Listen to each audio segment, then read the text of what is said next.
सुनो आज ऐसा चाय बना के लाओ ना कि तन बदन झूमे लागो। सीधा सीधा कही ना कि दारू पिए के मन करता।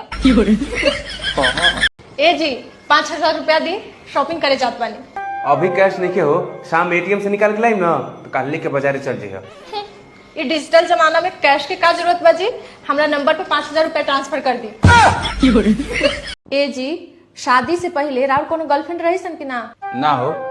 रहुआ इतना सुंदर बानी, कोनो न कोनो तो जरूरी होई हसन। अब इतना जिद करत हो तो बता देती तारा के।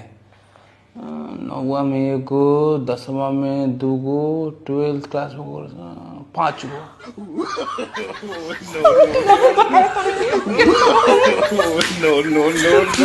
ए जी आज हम कम सुंदर लागत बानी ना? हाँ हो। हमार मेकअप के सारा सामान खत्म हो गइल बा, चली ना चल के खरीदवा दी ना। अरे हम तो मजाक करत रही हो, तू इतना सुंदर लगा तड़ू, इतना सुंदर लगा तड़ू कि का बताई कितना सुंदर लगा तड़ू। देखो बहरी चाहिए ना तो काला टीका लगा के चाहिए, कहीं कोनो के तरह पे नजर गुजर लाग जी तब। इतना मक्खन लगाओ के का जरूरत बा जी? ना खरीदे के मतलब सीधा सीधा मना कर दी ना। सुनी परसों दिन हमरा बहन के शादी बा, तैयार रहम जाए खातिर। हम ना जाइम हो। काहे जी?